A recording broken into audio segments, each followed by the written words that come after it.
ஓம் விநாயகர் துணை. வணக்கம். இன்றைக்கி நாம் பார்க்க போகிறது காயத்ரி மந்திரம். காயத்ரி மந்திரம்னா என்ன, அதை ஏன் நாம் கடைபிடிக்க வேண்டும், அதை தான் இப்போ நம்ம பார்க்க போகிறோம். இந்த காயத்ரி மந்திரத்தை உருவாக்கியவர் விஸ்வாமித்திரர். உங்களுக்கு தெரியும், நிறைய படங்களை நீங்கள் பார்த்துருப்பீங்க. மன்னர் குசுனாபரின் மகன் கௌசிகன். அந்த கௌசிகன் தான் விஸ்வாமித்திரர். அவர் பிரம்ம ரிஷியாகணும் அப்படின்னு சொல்லி வசிஷ்டர்கிட்ட கேட்கும் பொழுது, பிரம்ம ரிஷி ஆகிறது ஒரு அந்தணர், அதாவது ஒரு பிராமணர்னால தான் முடியும், நீயோ சத்திரியன் மன்னன், உன்னால் அது முடியாது அப்படிங்கிறாரு. இருவருக்கும் வாக்குவாதம் நடக்கின்றது. நான் இந்த மன்னருடைய கோலத்தை துறந்து தவம் செய்து பிரம்மரிஷியாகி உங்கள் முன் நிற்கிறேன் பாருங்கள் அப்படின்று அவர்கிட்ட சவால் விட்டுட்டு காட்டுக்குள் செல்கிறார். காட்டுக்குள் சென்று பல ஆண்டுகள் கடும் தவம் புரிகிறார். கடும் தவத்தின் பயனாக எம்பெருமான் அவர் முன் தோன்றி அவருக்கு பிரம்மரிஷி பட்டத்தை வழங்குகிறார். அப்படி பிரம்மரிஷி பட்டத்தை வழங்கி அவருக்கு விஸ்வாமித்திரர் என்ற பெயரும் சூட்டப்படுகிறது. அதன் பிறகுதான் அந்த விஸ்வாமித்திரர் தானே ஒரு தனி மந்திரத்தை உருவாக்கி அதை உலகம் புகழும் வகையும் எல்லா மந்திரத்திற்கும் மேலாக தாயாக விளங்கவும் அதை நாம் நிர்ணயிக்க வேண்டும் என்று இந்த காயத்ரி மந்திரத்தை அவர் உருவாக்கினார். ஓம் பூர்புவ சுவ தத்சவிதுர்வரேண்யம் பர்க்கதேவஸ்ய தீமஹி தியோயோ ந பிரஜோதயாத். அவர் உருவாக்கின மந்திரம் இதுதான். ஓம் பூர்புவ சுவ. ஓம் என்றது ஓங்காரம், அது உங்கள் எல்லாருக்குமே தெரியும். பூர் அப்படின்னா பூலோகம். அதே மாதிரி பூவன்னா புவர்லோகம், சுவன்னா சொர்க்கலோகம். பூலோகம், புவர்லோகம், சொர்க்கலோகம், 3 லோகங்கள் இருக்கிறது. அது மனிதனுடைய உடலிலே அந்த லோகங்கள் இருப்பதாக அவர் கூறுகிறார். நம் உடலிலே பூலோகம் அப்படிங்கிறது ஜாக்கிரதாவஸ்தை, பிற உலகங்களோடு நாம் உறவு வைப்பது. பிற உலகங்களோடு அப்படின்னா நாம் எல்லாமே செய்கிறது, எல்லாருமே நட்பு பாராட்டுறது, எல்லா இடங்களிலும் பழக்க வழக்கங்கள் வைத்துக்கொள்வது, இதெல்லாம் நம்மளுடைய உடல் சார்ந்த ஒரு அமைப்பு அப்படிங்கிறாரு. அடுத்தது புவர்லோகம். புவர்லோகம் அப்படிங்கிறது சொப்பனம் காணுதல் அப்படிங்கிறோம்னா நம்ம கனவு, பிற உலகிற்கு தொடர்பு இல்லாத ஒன்று. நமக்கு நாமே பார்ப்பது தான் கனவு. கனவுல நம்ம என்னென்னமோ பார்க்குறோம், எப்படி இல்லாமல் பார்த்துக்கிட்டு இருக்கோம். அதெல்லாம் மற்றவருக்கு தெரிய போவதில்லை, நமக்கு மட்டுமே தெரியக்கூடிய ஒன்று. அடுத்தது சுவங்கிறது சொற்கொலகம். சொற்கொலகம்னா எல்லாருக்குமே தெரியும், நம்மளுடைய இறந்த பிறகு நாம் சொர்க்கத்துக்கு போகணும் அப்படிங்கிறோம். அதாவது கனவற்ற உறக்கம், அதுக்கு கனவற்ற உறக்கம், சுசுப்தி அப்படின்னு நம்ம சொல்கிறோம். அவஸ்தை, எதை எடுத்தாலும் அதில் ஒரு நியாயங்கள் இருக்கிறதா என்று நம்ம பார்க்குறோம். ஒரு நல்ல காரியங்கள் செய்யும்போது, பல தர்மங்கள் தான தர்மங்கள் செய்யும்போது நாம் பிற்காலத்திலே மரணித்த பிறகு சொற்கொலகம் போக முடியும் அப்படின்னு நினைக்கிறோம். சில கெடுதலான பலன்கள் நாம் செய்யும் பொழுது நமக்கு சொற்கொலகம் கிடைக்காது, கண்டிப்பாக நரகலோகம் தான் கிடைக்கும் அப்படின்னு நம்ம நினைக்கிறோம். மனம் ஒடுங்கி போகுது. இதை தான் அப்படின்னு அவர் சொல்கிறார். சொற்கலோகம், சுசுப்தி, கனவற்ற உறக்கம், அவஸ்தை அப்படிங்கிறார். தத் சவிதுர் வரேண்யம் பர்க்க தேவசிய தீமகி தியோயோன பிரஜோதியாத். தத் சவிதுர் வரேண்யம், வர்ணித்தல்.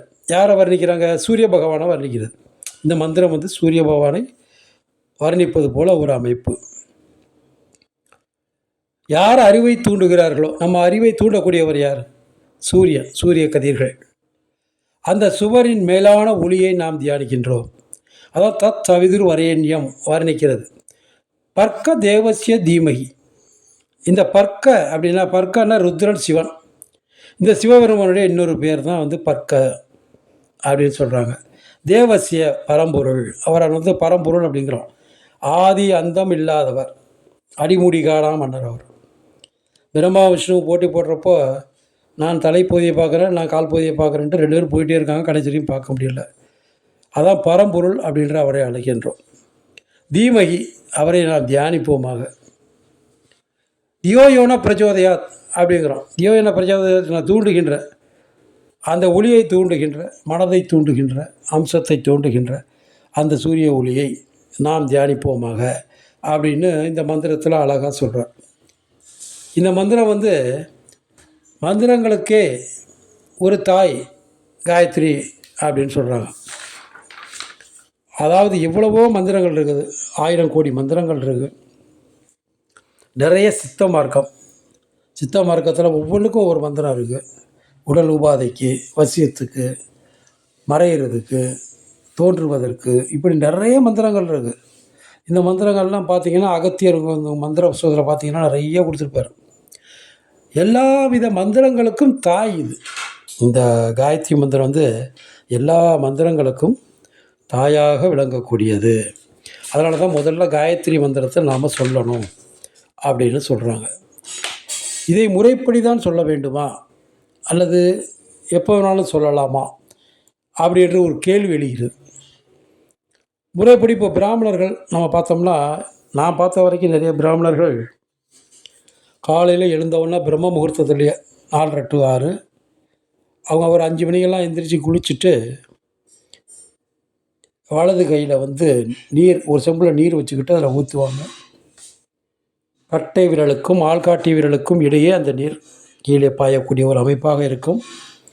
ஓம் பூர் பூவ சுவ தத்சவிதுர் வரேண்யம் பர்க்க தேவஸ்ய தீமகி தியோயோன பிரஜோதயாத் அப்படின்னு சொல்லி ஒரு தடவை ஊற்றுவாங்க.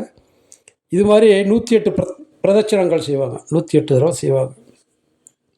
இது ஏன் செய்கிறாங்கன்னா, எப்போவுமே வந்து ஆயுள், ஆரோக்கியம், ஐஸ்வர்யம் நம்ம இருக்கணும். அதுக்கு முக்கியமாக நமக்கு அறிவு நல்லா வேலை செய்யணும். அப்போ தான் நம்ம வந்து இதை திங்கக்கூடாது, இதை செய்யக்கூடாது, இப்படி பேசக்கூடாது அப்படின்ட்டு எல்லாவற்றையும் நமக்கு வந்து நினைவுபடுத்துவது மூளை தான். அந்த மூளை தான், அந்த மூளையை வந்து ஒளிபெற செய்தல், அறிவுள்ள மூளையாக அதை மாற்றக்கூடிய அமைப்பு இந்த ஒளிகளுக்கு உண்டு, சூரிய கதிர்களுக்கு உண்டு. அதனால தான் அவர் சொல்கிறாரு.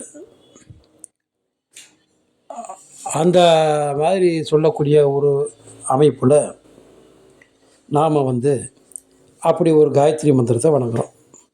சரி, அவர் பிராமணர் உட்காந்து வணங்கிட்டார், நம்ம பிராமணர் கிடையாது, நம்ம எப்படி வணங்குறது அப்படின்னா, இது சாதாரணமாக எல்லாருமே சொல்லலாம். இது சாதாரணமாக காலைல குளிச்சுட்டு சாமிக்கிட்ட போய் உங்களால் முடிந்த அளவு ஒரு 3 முறையோ 7 முறையோ 11 முறையோ 16 முறையோ 27, 54, 108 என்ற எண்ணிக்கையில் நீங்கள் சொல்லிகிட்டே வரலாம். இது சொல்வதற்கும் சில விதிகள்லாம் இருக்குது. அந்த விதிகளை நம்ம அப்புறம் பார்ப்போம். இது சொன்னோம்னா நமக்கு வந்து நல்ல தேக ஒளி, தேகம் வந்து நல்ல ஒளி வீசக்கூடிய ஒரு அமைப்பாக உருவாயிரும் அப்படிங்கிறாங்க. பாடுறா, முகத்தை பாடுறா, எவ்வளோ கவர்ச்சியாக இருக்குது அப்படின்னு நம்ம சொல்கிறோம்ல, அந்த மாதிரி தேக ஒளி கிடைக்கும். வேதங்களில் 4 வேதம் இருக்குது. அதில் 3 வேதங்கள் பிராமணர்கள் ஓதக்கூடியது. ஒன்று அதர்வண வேதம், இது மாந்திரிகள் செய்யக்கூடிய ஒரு அமைப்பு. ஆனால் 4 வேதங்களுக்கும் தாய் தான் இது காயத்ரி மந்திரம். முறையாக பத்மாசனத்தில் அமர்ந்து காயத்ரி மந்திரன் ஒருவன் உச்சரிப்பானேயானால் அவனை உலகில் உள்ள எந்த மந்திரத்தாலும் எதுவும் செய்ய முடியாது. அவ்வளோ ஒரு சக்தி வாய்ந்த மந்திரம் காயத்ரி மந்திரம். இந்த காயத்ரி மந்திரத்தை அனைவரும் செய்யலாம், இதற்கு எந்த கோட்பாடுமே கிடையாது அப்படின்னு விஸ்வாமித்திரர் சொல்கிறாரு. ஏன்னா அவர் ஒரு சத்திரியர், மன்னராக இருந்தவர் எப்படி இருந்திருப்பார்னு உங்களுக்கே தெரியும். எல்லா வகை உணவுகளையும் அவர் உண்டு இருப்பார். அப்படிப்பட்டவரே பிரம்மரிஷி, தான் ஒரு பிரம்மரிஷியாக வேண்டும் என்பதற்காக இந்த மந்திரங்களை உபதேசித்து தனியாகவே ஒரு சொற்கோலோகத்தை உருவாக்கினார்.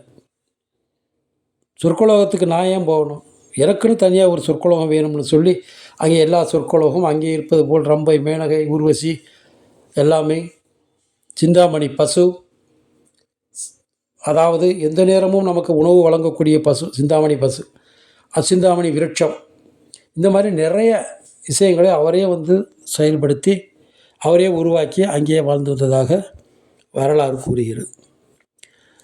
அப்புறம் பின்னாடி வந்து நம்ம வந்து இதெல்லாம் பார்க்கும்போது காயத்ரி சிறந்தது அப்படின்னு சொல்லி எல்லா முனிவர்களும் ஒத்துக்கொள்ள ஒவ்வொரு தெய்வங்களுக்கும் ஒவ்வொரு காயத்ரியாக உருவாக்கப்பட்டது. இப்போ சிவனுக்கு ஒரு காயத்ரி மந்திரம், விஷ்ணுவுக்கு ஒரு காயத்ரி மந்திரம், பிரம்மாவுக்கு ஒன்றும், அஷ்டதிக்கு பாலர்களுக்கு, நவக்கிரகங்களுக்கு எல்லாருக்குமே காயத்ரி இருக்குது. கருட பகவான், ஆஞ்சநேயர், ருத்ரன், அதே மாதிரி தட்சிணாமூர்த்தி, குரு பகவான், நவக்கிரக கோள்களுக்கும் காயத்ரி, இப்படி எல்லாருக்குமே காயத்ரி மந்திரம். ஏன்னா அதுதான் சிறந்ததுன்னு ஆகிப்போச்சு. அதனால் அது அப்படியாக காயத்ரி மந்திரத்தை வந்து வணங்கி நாம் எல்லோரும் பயன்பெற வேண்டும். இது எதுக்காக சொல்கிறேன்னா, காயத்ரி மந்திரம் ஒரு நாளைக்கு ஒரு நேரமாவது உச்சரிக்க வேண்டும். நம் நாவிலே அது ஒலிக்க வேண்டும். அவ்வளவு ஒரு புனிதமான எழுத்துக்கள் அது. ஓம் பூர்புவ சுவ பர்க்கதேவஸ்ய தீமஹி தத் சவிதுர்வரேண்யம் அப்படின்னு நம்ம சொல்கிறோம். இதை வந்து முறைப்படி எப்படி சொல்லணுங்கிறத இப்போ நான் உங்களுக்கு சொல்கிறேன். இப்போ காயத்ரி மந்திரத்தை எப்படி உச்சரிக்கிறது அப்படின்னு நம்ம பார்க்க போகிறோம். ஃபஸ்ட்டு இந்த ஓம்ங்கிறது வந்து 2 தடவை உச்சரிக்கிற மாதிரி உச்சரிக்கணும். அப்புறம் பூ மட்டும் ஒரு 4 தடவை அதுக்கு அடுத்தது பூ 4 தடவை, வானா ஒரு தடவை தான், இஸ்வ, அதுக்கடுத்து தத் சவிதுர் வரேண்யம் சாதாரணமாக சொல்லிடலாம். பானாங்கிறது 4 தடவை, இர்கோங்கிறது 3 தடவை, தேங்கிறது 3 தடவை, வர்ஷ்ய தீங்கிறது 4 தடவை, மகி தீங்கிறது 4 தடவை, யோன பிரச்சோத அப்படிங்கிறது 3 தடவை, யாத். இது வந்து முறைப்படி சமஸ்கிருதத்தில் சொல்லப்படுறது. உங்களால் முடியலன்னா விட்டுருங்க. இப்போ எப்படி சொல்லணும்னு நான் சொல்ல பாருங்கள். ஓம் 2 தடவை சொல்லிட்டோமா? பூ பூவ இஸ்வ சத் சவிதுர் வரேண்யம் பாயிர்கோ தேவஸ்ய தீமஹி யோன பிரச்சோதயாத். இது மாதிரி சொல்லணும். இது வந்து ரொம்ப பேருக்கு வராதுங்க. அதனால் வந்து நீங்கள் உங்களுக்கு வராதவங்க முடிஞ்சவங்க சொல்லுங்கள், முடியாதவங்க சாதாரணமாகவே சொல்லிடுங்க. ஓம் பூர்புவ சுவ தத் சவிதுர்வரேண்யம் பர்கோ தேவஸ்ய தீமஹி தியோ யோ ந பிரச்சோதயாத். அவ்வளோதான். இந்த மாதிரி காயத்ரி மந்திரத்தை நீங்கள் தொடர்ந்து சொல்லிட்டு வந்தீங்கன்னா உங்கள் உடலிலும் மனதிலும் நினைவிலும் மாற்றங்கள் நிறைய வந்துக்கிட்டே இருக்கும். உங்களை பிரிந்து சென்றவர்கள் ஒன்று சேருவார்கள். குடும்பம் விருத்தியம்சம் அடையும். எல்லா இடங்களிலையும் உங்களை பார்த்தாலே தனி ஒரு கவர்ச்சி அவர்களுக்கு உண்டாகும். அந்த மாதிரி ஒரு அமைப்பு ஏற்படும். அதனால் வந்து இது வந்து பிராமணர்கள் மட்டும்தான் செய்யணும் அப்படிங்கிற இது கிடையாது. எல்லோரும் செய்யலாம். கூடிய வரைக்கும் சுத்தமாக இருங்க. சாத்விகத்தை கடைப்பிடிங்க. சாத்விகத்தை கடைப்பிடிச்சிங்கன்னா நல்லாயிருக்கும். சாத்விகம்னா என்ன அப்படிங்கிறத நான் இன்னொரு வீடியோவில் சொல்கிறேன். இது பிடிச்சிருந்தால் எல்லோரும் லைக் பண்ணுங்கள், ஷேர் பண்ணுங்கள், சப்ஸ்கிரைப் பண்ணுங்கள். வணக்கம்.